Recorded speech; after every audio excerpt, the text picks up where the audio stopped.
Today we're taking a tired landscape and converting it into an English cottage garden with one of our favorite designers and many of our favorite plants. You won't want to miss it, so stay tuned as we garden smart. These moments of beauty and relaxation are brought to you by Proven Winners Flowering Shrubs, where every plant is performance tested, leaving you free to just enjoy. Find our award-winning shrubs at your local garden center. Memphis Wood Fire Grills, with the convenience of our patented IntelliBurn technology and convection oven cooking. Sear a steak, roast vegetables, bake cookies, or smoke meat using the power of Memphis Wood Fire Grills. DRAM has been providing gardeners with professional equipment for over 80 years. DRAM products feature 9 water patterns and are designed to nurture your plants with a shower of rain. DRAM for lawn and garden, available at garden centers near you. You have to rely on your gear. The way it feels, the way it does exactly what you need it to do. The F-Pace, how Jaguar makes it SUV.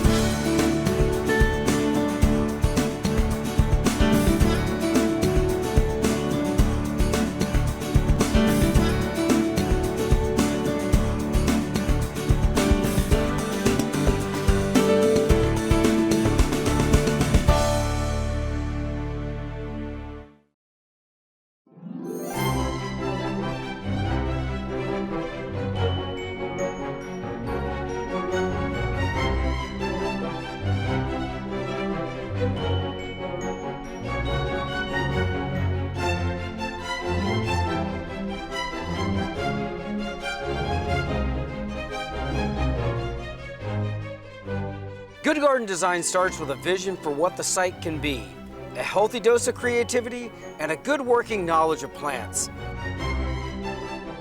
For this garden, we pulled together a diverse array of new and exciting garden plants that are designed to provide year-round interest and bold combinations to enliven every corner we plant. Figuring out where every plant goes is vital to creating a harmonious design, and for that, we turn to our longtime friend and renowned garden designer, Alex Smith.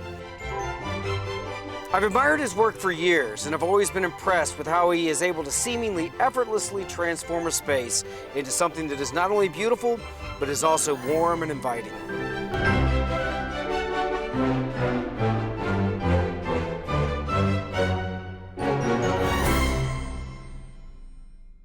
We're here today with Alex Smith, one of our favorite garden designers, to discuss this comprehensive landscape makeover. This is a pretty common, I would say, like generic type of American suburb landscaping, if you will. And there's nothing necessarily wrong with that. There are reasons why these landscapes work, in certain settings. But we want this to be an English cottage garden. And so there are numerous obvious impediments to that. Give us your sense of what this scenario is. And then how you would start to approach it. Sure. Anytime I look at a new project, the first thing I do is I sort of take in the surroundings, and clearly when I first came into this neighborhood, it's very charming. I think I told you earlier, it kind of feels like Main Street, USA, which is great. And the architecture, sort of arts and crafts, and has some age to it, even though it's not that old. Right. But what has happened, and there's some beautiful street trees in this neighborhood, which gives it the look and feel that is desirable. But a cottage garden in this situation is very appropriate in my mind. So I think you're definitely heading down the right path. So whenever I would look at a project like this, I would start to inventory just mentally and on paper kind of what I want to keep and what I think should go. So in order to create the right conditions for said cottage garden, one of the first things I would do is I would look at this red October Glory maple and realize that it's very difficult to grow anything under a October Glory maple. Right. As you know, the roots are very aggressive and very greedy from a water standpoint. Even they stay on top of the ground. So this will be one of the first things I think needs to go. And some of these foundation plantings that I think more than likely were put in when the house was built. They were readily available. They grow fast. Nothing necessarily wrong with them, but I think that, when you get creative with it and want to do something kind of fun with this, then you might want to edit out some of these existing plants. So I do think that the maple should go, which would free up the ability to properly amend the soil. Not convinced that was done in the beginning. This little Carissa holly hedge could potentially stay to give you a little bit of visual buffer. And then you just need to inventory some of the foundation plantings, and more than likely I would suggest probably taking out some of the Cleara. I do like these hollies that you and I discussed. Right. I think they give you some evergreen quality that'll help give some bones for all the herbaceous stuff that's going in here. As I also like the coral bark maple over there. I think that's a real jewel that you can, and it would lend itself to being in this cottage garden situation. Yeah, it's a nice accent. Well, of course, it spent years and years and years of not enough water, not enough fertilizer. So we'll go in with that tree, limit up a little bit, cut it back to rejuvenate it, see what we can do to really get it happy and healthy. I think when we get good soil amendments in here, nice fertility, and regular irrigation, that guy's going to perk right up. I think so too. Yeah, and so I think the soil is going to be, of course, getting rid of the material that we need to get rid of. Yeah, to your point, the soil is going to be a big deal. I mean, we're standing on these giant roots. Of course, there's a reason why nothing grows under red maples and pretty nearly every oak tree. Right. These little herbaceous plants can't compete with it, and so it's good from a maintenance standpoint, not good from a gardening standpoint. And also it's worth pointing out, this is a tree that's designed to get 30 feet wide by 80 feet tall. That's planted 10 feet off the foundation. Right. And so there's also the potential that it could cause structural issues. Sure. Cracking of the foundation. It's certainly going to, in time, affect the sidewalks. And so with the vision of where we want to take this design, obviously it's the first thing that's got to go. Right. And then we're going to work on the soil and get this ready for some plants.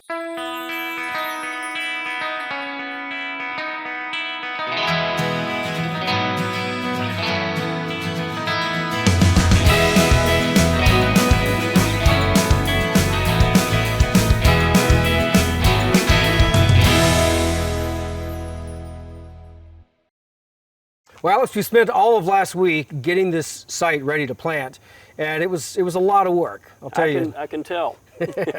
So, of course, we took the trees out. There was not going to be any way to really realize this English cottage garden with the trees in place, and it was just an incredible amount of roots that had to be pulled out of here. It's about 25 wheelbarrow loads. And also, we ground the stump. That's one thing I think whenever you take a tree out, especially if you're going to be gardening, make sure you go to the extra effort of grinding the stump.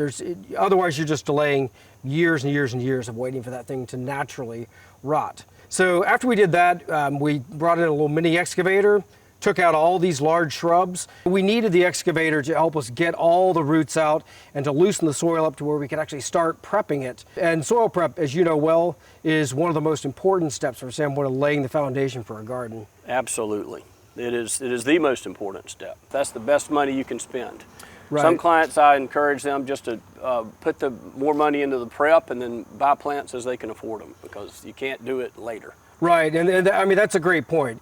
Once everything's planted, you're kind of stuck with what you got. And a lot of the success that people either do or don't have with their plantings, it has everything to do with the foundation that you lay. And you can see how clean and open this is right now. We have no trouble working the soil. Once we start putting the plants in, we're kind of stuck. Right. And so what I wanted here was I brought in a bunch of soil amendments. So about 70% aged milled pine bark, 25% cow manure, and about 10% sand, and then till that in multiple times. First, I went in with a tiller and tilled up all the soil. That allowed me to get out any more roots, rocks, and then the soil amendments went on top of that, just so that I made sure that everything was really evenly incorporated, so I wouldn't have little patches where it was better drainage, worse drainage, so on and so Right. forth. So it's a very uniform soil, and it's ready to get planted now. Well, it's important also, and it sounds like this is what you did. I mean, you tilled it up, got the roots out, and sometimes if the soil is really poor, we'll excavate out some of the existing soil, but I always think it's a good idea. There is such a thing of having too much of a good thing. So it's nice that you brought in those percentages of various soil structures, but to have that mixed in with the existing soil too makes it even better. Right, absolutely. Yeah, and there's a fair amount of the native soil. I'd say it's probably about 50-50, and that's why I tilled the native soil first, Right. so it was nice and loose. And then with the amendments, it was about an even 2 inches of the blend across the entire top, and then this was tilled down to about 6 inches. So It's incorporated really, really well, and that's about what the typical root system of a perennial is going to be. It's going to be in the top 4 to 6 inches of the soil. Right. Another thing too that I think is really important, we went ahead and put the steel edging down because we were adding so much back, and when you till the soil, it also gets nice and fluffy. And I wanted to make sure that, because this is on a little bit of a slope, that we didn't get significant erosion after putting all the effort into getting the soil right. And so the metal edging, it actually was more affordable than I thought, and is going to make sure everything stays put. It looks great too. I mean, it's very functional, as you said, but it also makes for a really smart edge, so that once we start to plant some of this herbaceous stuff, it'll spill over the edges and all, but at the same time, it acts as a barrier so that, as you said, the erosion doesn't take place. Yeah, one more important thing I wanted to make sure that we got done before we started the planting was figuring out if we wanted any pathways, and then if so, go ahead and get those established so that when we start setting plants out, we already know where that's going to be. It's not a significant design element, but it brings enough weight that it instructs where the plants are going to go. And in this case, we just wanted some simple pathways to allow for people to travel around either side of the house. So the irrigation controllers around the right-hand side, so made a path giving access to that. And of course our hose bibs and the rest of the garden is around the left-hand side, so just a simple path giving us access there. That's great. So we can react to where you've put the path, and that's great. Awesome. Well, Alex, let's start figuring our design out. Let's do it.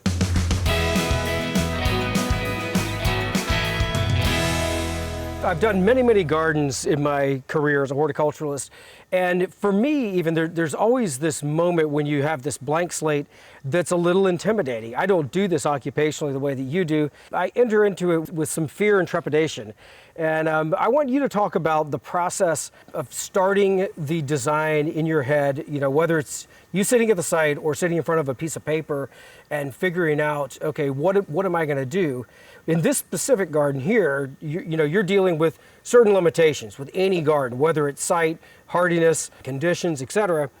With this garden, you're limited by the list of plants that I gave you. So I picked a bunch of my favorite plants, woodies, perennials, ground covers, grasses, etc. And I was like, here, Alex, let's do a garden. Right. So how did you start? Basically, the first thing I did is I was utilizing the photographs that you sent me after the site had been cleared, which was very helpful. And it's a very simple space, somewhat symmetrical. The house is very organized. And looking at the list of plants you sent me, I started thinking about working from the foundation out. I started thinking about which plants are going to be sort of the anchors or the bones of the garden. So I looked at the list of woody shrubs. I looked at the roses. I looked at things that would give us a little more verticality and a little more staying power than the herbaceous plants. So once I did that, I started to organize the foundation plantings. And then because you've got this very nice central axis of a walkway coming in, sort of a progression from the sidewalk, I started thinking a little bit in terms of symmetry. I know you've mentioned that you wanted this to be a sort of a free-flowing English cottage garden, which I think is wonderful, and it very much lends itself to that. I did keep in mind that there were certain species that you put on the list that had the quantities that you gave me. So I said, okay, we've got 4 of these. That might be a good idea to do 2 and 2 coming in, just to create a little bit of symmetry. And then once I went through the woody shrubs and the roses and things like that, then I started thinking about some different color combinations of which plants would look interesting blooming next to other plants. And so I had some fun with that. There's a beautiful Althea that looks sort of like a hibiscus that's is going to get rather large as a blue flower. I also saw that you had Russian sage, which is a really beautiful powdery blue herbaceous plant. That'll be a fun combination, and quite frankly, one I've not done before. But that's part of the fun of being a garden designer and working in a garden, is you can move things around and come up with different combinations that you can use. So yeah, I'm looking forward to helping lay this out with you.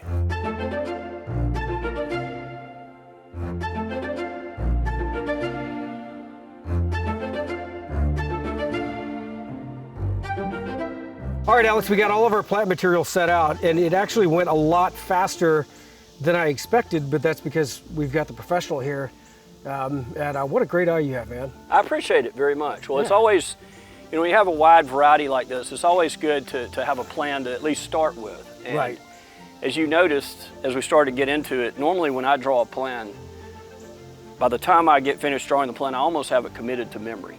And I lay the bones out, and then I just start doing it by feel. You and I were both doing that. And we collaborated back and forth about what some different combinations would be, but that's what's the most fun about garden design, especially in a cottage garden or herbaceous design like this one, where you can really kind of have some fun shifting things around.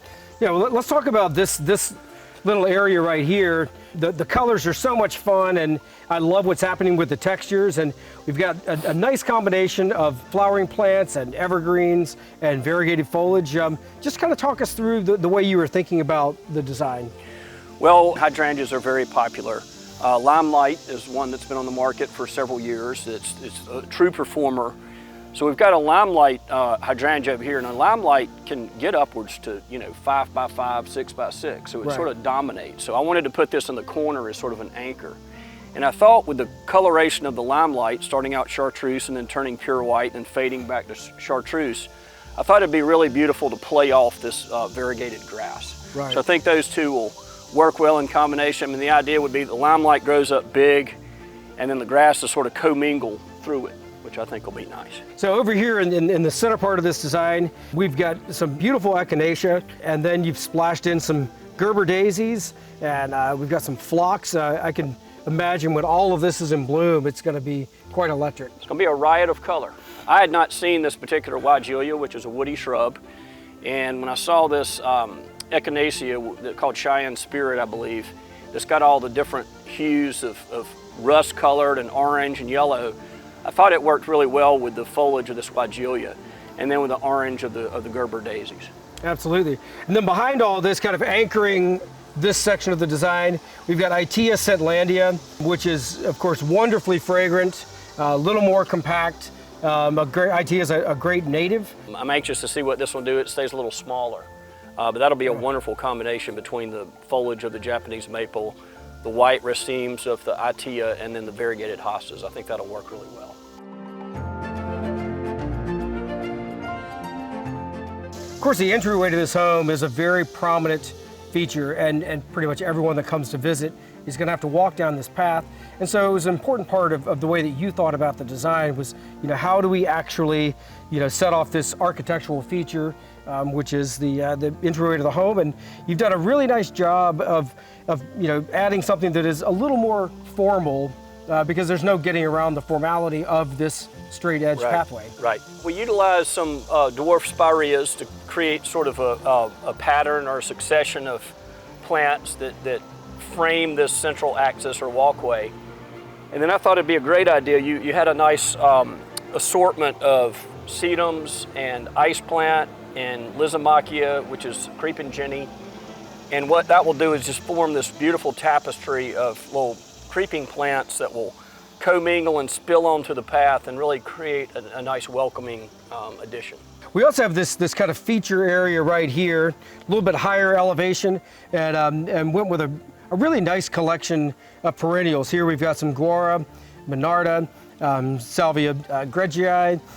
We've got a Buddleia in here. I'm loving this like wine-colored Salvia. It's a new, like almost deep purple fuchsia-ish type color that's really, really nice. So we're gonna get, all throughout spring through fall, just a nice splash of color that, as one thing's coming on, we'll get, the next bloom off of another plant.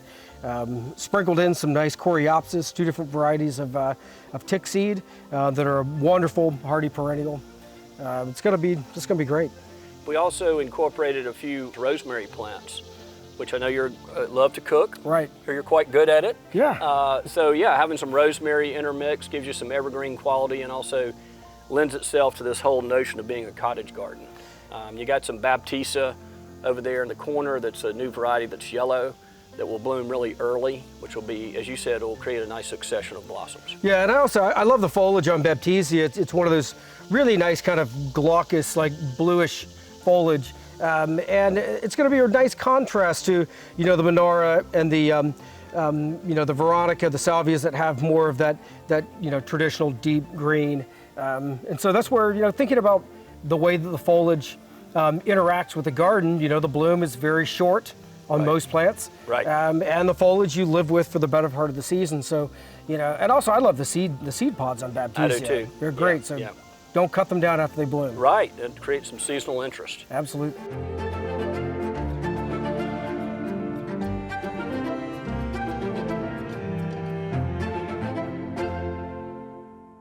Last but not least are the plantings that are right up against the foundation. We've got this really nice kind of stack stone, almost wall-like feature, which I think plays so well into the idea of an English cottage garden. So once again, it's a little more of a formal element, and so on both sides we've lined it with these beautiful roses. They're gonna have nice fragrance for any guests that are sitting on the porch, and then a nice smattering of perennials and flowering woody shrubs. The roses, as you said, will provide a nice backdrop. Actually, the stone provides a wonderful foil or backdrop to the roses and on down. We have some encore azaleas to give us a little bit of evergreen, and we even have some variegated lavender, which I have not seen before. No, that's new for me too. And we also, just along the driveway, we've got these little limes. It's called Little Lime Punch, which get a little bit of a burgundy hue as they mature. But I think these will provide some nice bones to create a sequence coming into the driveway. Yeah, this is one of my favorite hydrangeas. So it's a really nice, like deep pink. And when it's in bloom, you'll have anything from deep pink to even like white to greenish white flowers. And like you said, it's a more compact plant. So, these will probably only get about 4 feet tall. And yeah, it's a really nice like little alley for people driving in. The only other thing I think I'd like to mention that we didn't talk about is we do have a mandevilla, and we're going to train that up to grow on the balustrade. In the short time we've been out here, we've actually seen a couple of hummingbirds that have arrived on the scene to experience the salvias and other blooming plants. So I think the word is out with the wildlife that you're about to be open for business, so it'll be fun to watch. Awesome. Yeah. Well, Alex, thank you so much for your time. Absolutely. And, it's always a pleasure hanging out with you and and having the benefit of your expertise. Thank you. And your brilliance. Appreciate thank you, it. sir. Yes, sir. As Alex stated, getting the soil right is such a huge part of building a successful garden. All the extra effort has yielded a rich, friable foundation for our plants where they will thrive. As an added bonus, the planting process flew by as digging our holes in this rich, light soil was a breeze. Now that we've got everything planted, the roots will start taking hold and the new garden will spring to life.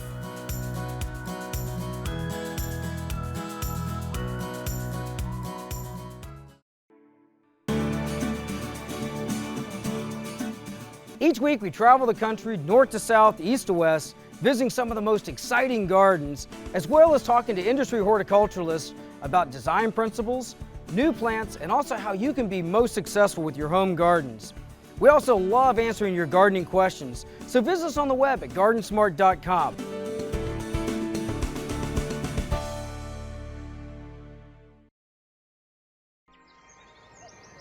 These moments of beauty and relaxation are brought to you by Proven Winners Flowering Shrubs, where every plant is performance tested, leaving you free to just enjoy. Find our award-winning shrubs at your local garden center.